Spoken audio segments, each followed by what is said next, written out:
అందరికీ చెప్పి ముఖ్యంగా 30 సంవత్సరాలుగా మందకృష్ణ గారు చేస్తున్నటువంటి పోరాటానికి సాధ్యమైనంత వరకు అవకాశం దొరికినప్పుడల్లా ఆన్సర్ ఇచ్చుకుంటూ వచ్చినటువంటి మాలడు ఏదకు మీ కసిగాయల దూరకు మీ బంధుసేవల దోషం సొమ్మి పారకు మీ రణమందున మీరకు మీ గురువు నాటిన మేధులు సుమతి అనే పద్యంలాగా అంబేద్కర్ గారి యొక్క అడుగు జాడల్లో నడవాల్సినటువంటి మందకృష్ణ దొంగదారిని దొడ్డిదారిని ఎంచుకోవడం వల్ల 30 ఏళ్ళుగా మా చెన్నాల లాంటి వాళ్ళు, పివి రావు లాంటి వాళ్ళు, చంద్ర రామచంద్ర లాంటి వాళ్ళు, చాలా మంది ఉద్యమ నాయకులు అందరూ కూడా మందకృష్ణకు అడిగడిగిన సమాధానం చెప్పారు.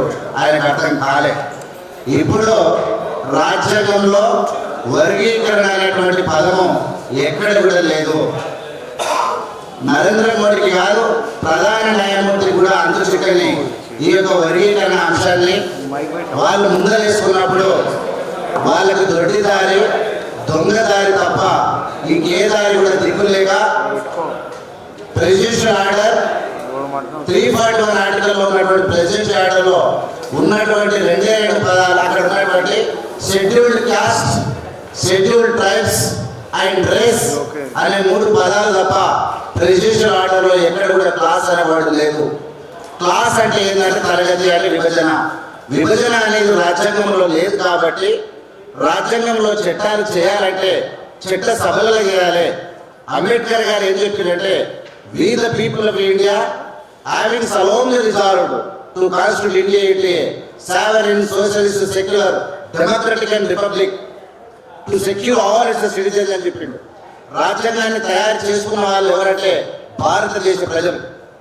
రాజ్యాంగాన్ని అమెండ్మెంట్ చేసుకోవాలంటే కూడా ప్రజలు ప్రాతినిధ్యం, ప్రజలు ఎవరైతే ఓట్లేసి గెలిపించారో వాళ్ళు ఈ పార్లమెంట్లో మాట్లాడి వాళ్ళు ఓట్లేసిన బిల్లులు పాస్ అయితే తప్ప నరేంద్ర మోడీ, వెంకయ్య నాయుడు, కిషన్ రెడ్డి, డివై చంద్రశూడో వీళ్ళకి ఎవరికి కూడా వర్గీకరణ చేసే హక్కు కానీ దమ్ము కానీ వీళ్ళకి లేదు.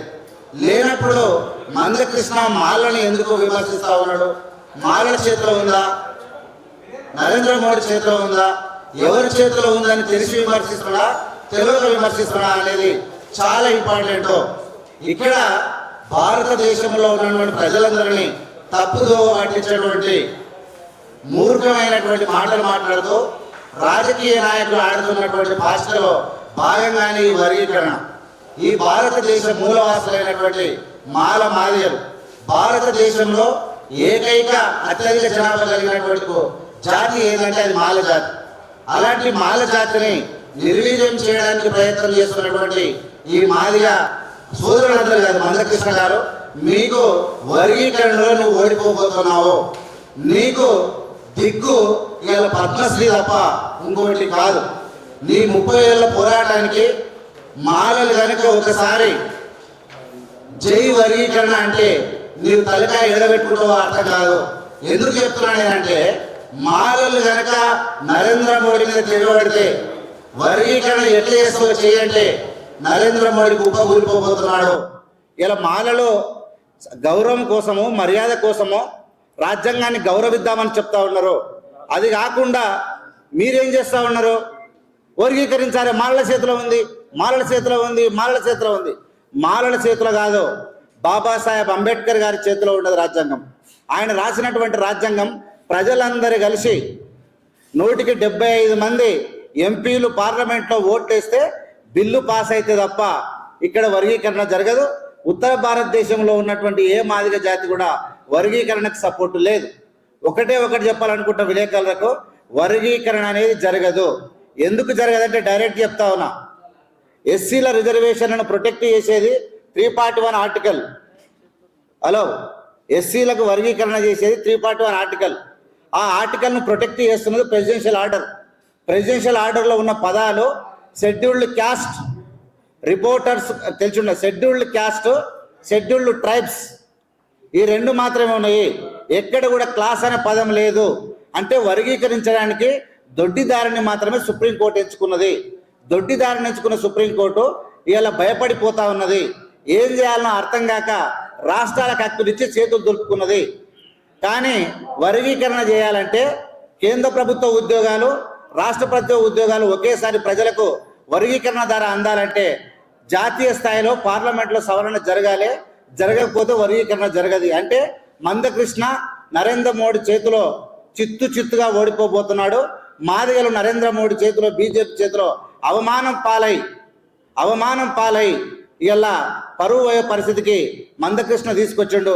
మీ పరువు మందకృష్ణ నరేంద్ర మోడీని నమ్మి మాదిగలను నమ్మించడం వల్ల ఇలా లక్షలాది మంది మాదిగలు నరేంద్ర మోడీ చేతిలో చిత్తుగా ఓడిపోతా ఉన్నారు. అంబేద్కర్ గారు రాసిన రాజ్యాంగంలో వర్గీకరణ అనే పదమే లేదు. మీరు తొందరపడి, మేము కూడా సపోర్ట్ చేస్తాము, మీరు నరేంద్ర మోడీని నిలదీయాలి.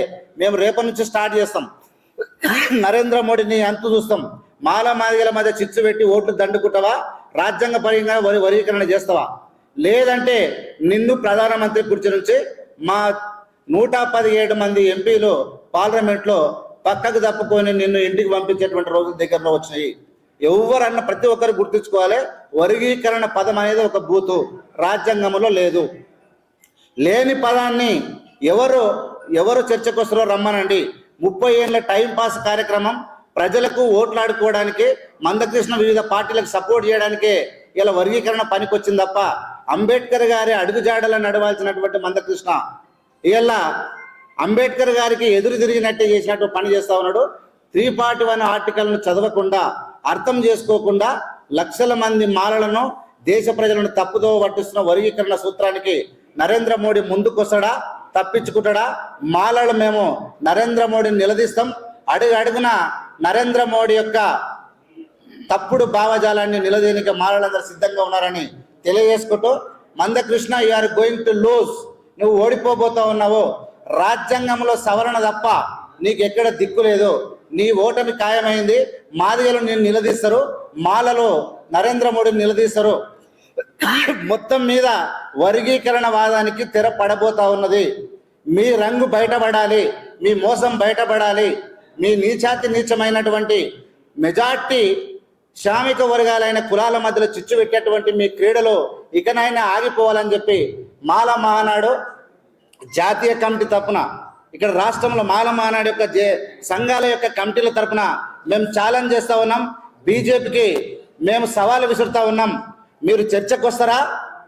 పార్లమెంట్లో బిల్లు పెడతారా? లేదంటే తోక ముడుచుకొని కూర్చుంటారా? లేదంటే 341 ఆర్టికల్ను చదివి అందరికీ అర్థమయ్యేలా చెప్తారా? దొంగదారి దొడ్డుదారి ఎంచుకున్న మీ అందరికీ అంబేద్కర్ గారి మీద విషం జల్లాలనుకొని, అంబేద్కర్ గారు మాలలకు ప్రతినిధి అని చెప్పనీకి ప్రయత్నం చేసిన మీ ఆటలు ఇక సాగవు. మా మాల జాగ్రత్త, ప్రతి ఒక్క ప్రజలు, మాదిగలు కూడా అందరూ ఎడ్యుకేట్ అయ్యారు. మ్యాక్సిమం మేమందరము ప్రజలందరినీ ఎడ్యుకేట్ చేయడానికి ప్రయత్నం చేస్తున్నాం. రాజ్యాంగం యొక్క మూల సూత్రాలు చెప్తా ఉన్నాం. వర్గీకరణ అనే పదం, క్లాస్ అనే వర్డ్ రాజ్యాంగంలో లేదు. ఇక మీరు ఏం చెప్తారో చెప్పండి. ఎన్ని మాటలు మాట్లాడినా అవన్నీ వృధా ప్రయాసనే. వర్గీకరణ జరగదు. This is our final word. Thank you very much.